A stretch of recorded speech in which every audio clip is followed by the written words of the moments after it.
Hi guys, I'm Rezi from Active Galactic, and today we are at Barringer Meteor Crater, the first confirmed and best preserved meteor impact site in the world.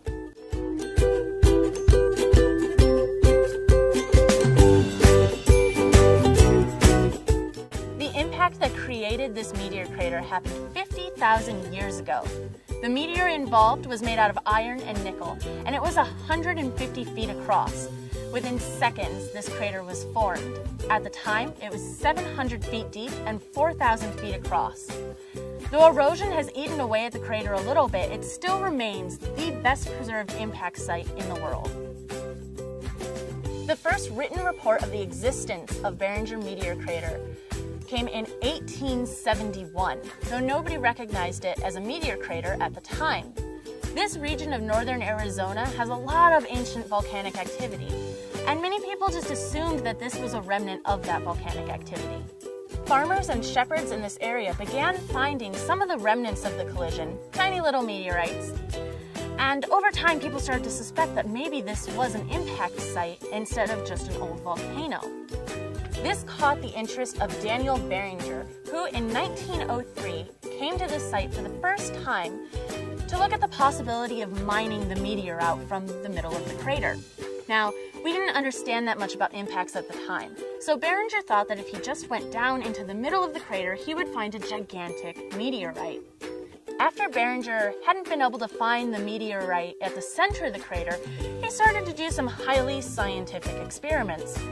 In the most Arizona way possible, of course. He took a gun and he shot it at the ground at an angle, and what he found was even though he had shot his gun at an angle, where the bullet hit there was still a circular hole.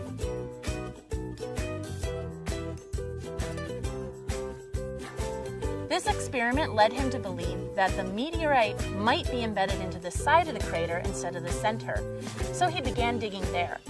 The further down he dug, the more he found fragments of the meteorite, but he could never find the big thing. The reason for this, we know today, is because the meteor was broken up upon impact. Parts of it were liquefied, parts of it were embedded down into the crater, and parts of it were flung out miles and miles away across northern Arizona. The discovery of these meteorite fragments caught the attention of Shoemaker, who was at the time working at Northern Arizona University.